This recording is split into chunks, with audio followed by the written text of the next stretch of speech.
A pesar del acercamiento entre las potencias petroleras del mundo para intentar salvar el precio del petróleo, la tensión geopolítica aún está latente, e incluso ahora se habla de una suerte de tridente hegemónico, un panorama en el que Rusia y China adquirirían más protagonismo, o al menos esa es la visión que comparten la mayoría de especialistas rusos. Antes de ver cómo se van configurando los bloques de cara a la crisis económica que se avecina y cuál es la verdadera postura de Rusia con respecto a la carrera hegemónica, te invitamos a que te suscribas al canal si aún no lo estás y a que actives la campana de notificación. La caída de la hegemonía de Estados Unidos en el ámbito global es irreversible y el triángulo de países formado por Rusia, China y Estados Unidos la reemplazará, según afirmó el senador ruso Alexei Puskov en una entrevista al diario Parlamentskaya Gazeta.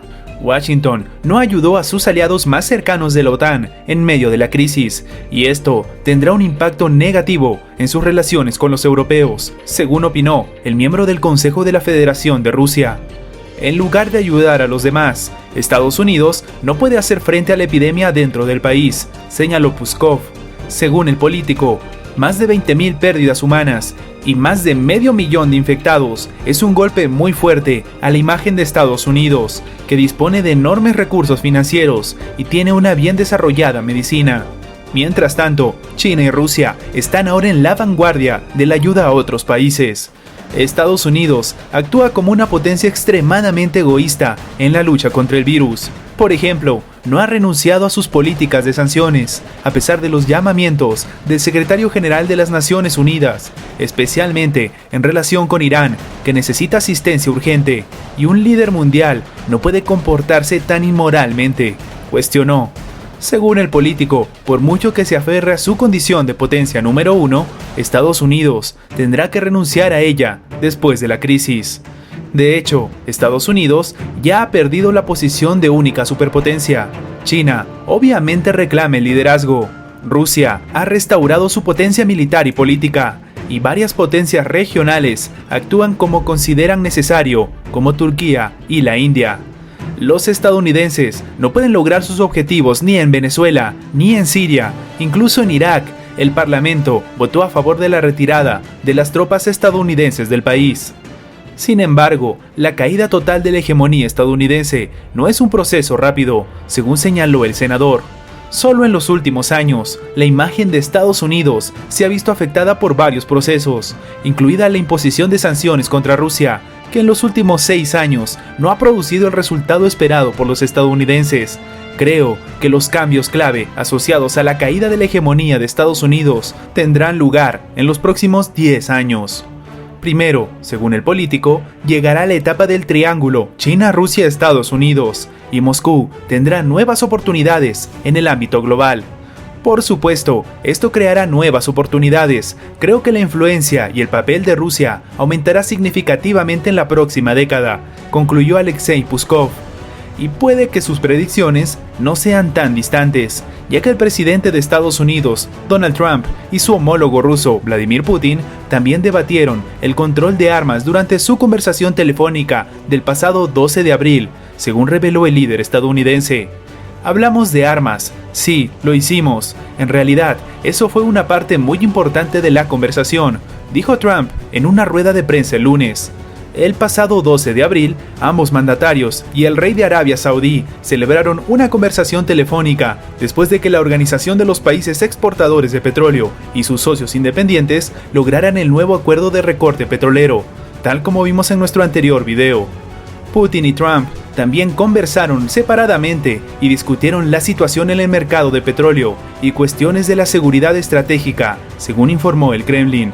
En particular, los líderes hablaron sobre China y México, según señaló el presidente estadounidense en la conferencia de prensa. Diría que hablamos principalmente de China, de sus fronteras. Hablamos un poco sobre nuestras fronteras, sobre la frontera con México, porque México desempeña un papel importante en el acuerdo de la OPEP+, puntualizó Donald Trump.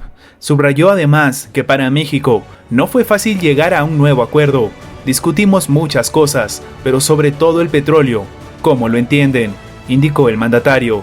El lunes, el portavoz del Kremlin, Dmitry Peskov, afirmó ante la prensa que los presidentes no hablaron sobre el tratado de reducción de armas estratégicas. Peskov advirtió además que la intensificación de los contactos entre los dos presidentes en estos últimos tiempos no significa automáticamente una mejora en las relaciones bilaterales. Y es que la estrategia de Rusia es clara. El ministro de Exteriores de Rusia, Sergei Lavrov, y su homólogo cubano, Bruno Rodríguez Parrilla, durante una conversación telefónica, coincidieron en que es necesario levantar todas las sanciones unilaterales y legales ante la propagación del nuevo virus.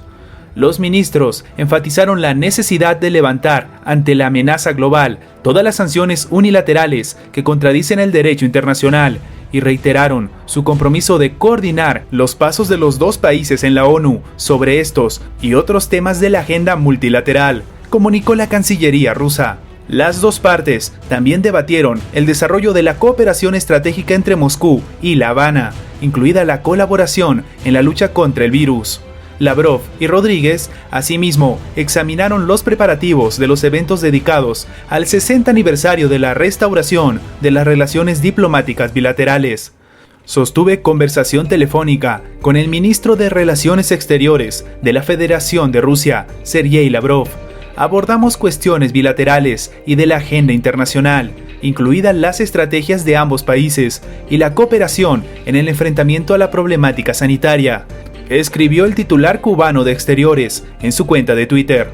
Cuba ha denunciado en reiteradas ocasiones que a causa del bloqueo económico, comercial y financiero impuesto por Estados Unidos a la isla, está imposibilitada de adquirir en Estados Unidos medicamentos, materias primas para la industria farmacéutica y tecnología médica.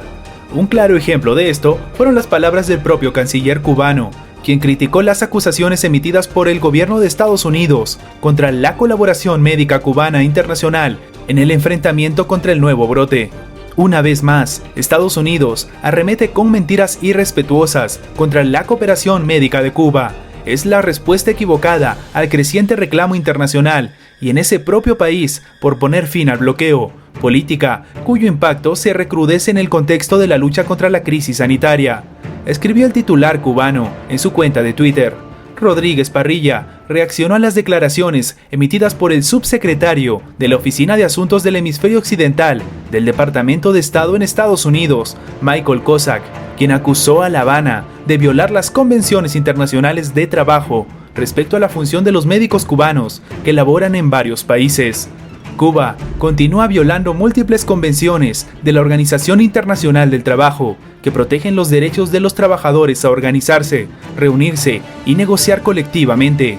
Cuba y los países que aceptan a sus médicos y enfermeras deben cumplir con los compromisos de la Organización Internacional de Trabajo, escribió Kozak en Twitter el pasado 10 de abril.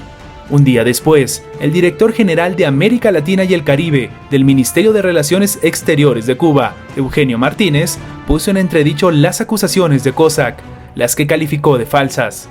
La política exterior de Estados Unidos al descubierto, miente y responsabiliza a otros de sus fracasos, llama a la situación virus chino, critica a la Organización Mundial de la Salud en lugar de cooperar, ataca colaboración médica internacional de Cuba, aplica sanciones crueles y roba ventiladores pulmonares, subrayó Martínez en Twitter. El funcionario de la Cancillería cubana denunció, a su vez, que debido al bloqueo económico, comercial y financiero que Estados Unidos aplica contra Cuba desde hace casi 60 años, La Habana se vio impedida de adquirir respiradores artificiales, un equipamiento clave para la atención a los casos más graves de contagiados.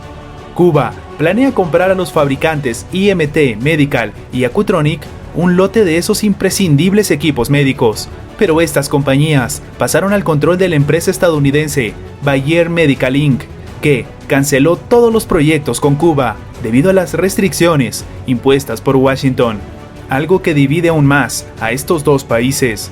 Y como cereza del pastel, el intercambio comercial entre China y Rusia alcanzó los $25.400 millones solo entre enero y marzo, un 3,4% más que en el primer trimestre del 2019, según comunicó la Administración General China de Aduanas.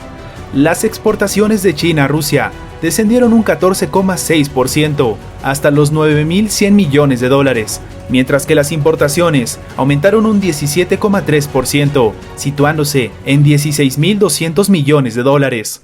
El pasado 12 de marzo, un alto cargo del Ministerio de Comercio chino dijo que Rusia había pasado del 10º al 9º lugar entre los principales socios comerciales de su nación, apuntándose el mayor incremento porcentual en los primeros 2 meses del 2020. Y es que por si fuera poco, a esto se le suma que la guerra comercial con China, iniciada por el presidente Donald Trump, se volvió contra Estados Unidos en la lucha contra el nuevo brote, según escribe CNBC.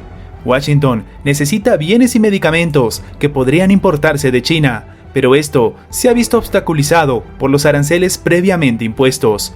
Debido a estos aranceles, puede surgir una escasez de equipos necesarios para el tratamiento del virus, la mayoría de los cuales se fabrican en China. Los productos que todavía se importan a Estados Unidos aumentarán significativamente su precio en comparación con la situación sin guerra comercial, tal como señala la periodista de CNBC, Andy Sher. Por lo tanto, los bienes esenciales importados al país desde el comienzo del año por un monto de 3.300 millones de dólares está sujeto a aranceles por un monto del 7,5%. Las importaciones de ciertas categorías de bienes por valor de 1.100 millones de dólares cayeron por debajo de las tarifas del 25%. Sher también llama la atención sobre el hecho de que otros países que no han introducido medidas estrictas sobre las importaciones procedentes de China tienen más éxito en la lucha y contra la propagación del virus, mientras que Estados Unidos se ha convertido en el líder mundial en el número de casos detectados. Es de esta forma que se van conformando los bandos de cara al nuevo orden mundial resultante de toda esta crisis. Una situación que ha sido advertida no solo por analistas, sino también por entidades financieras. ¿Qué crees tú? ¿Es acaso esta estrategia contraproducente para una futura acción conjunta para frenar la crisis sanitaria actual? ¿O por el contrario, es necesaria en el mundo bipolar que ya existe y que hizo referencia en su momento Vladimir Putin? Déjanos tu opinión abajo en los comentarios. Gracias por ver nuestro video. Recuerda que tu like nos ayuda mucho a seguir creciendo. Suscríbete para más contenido y nos vemos en la próxima.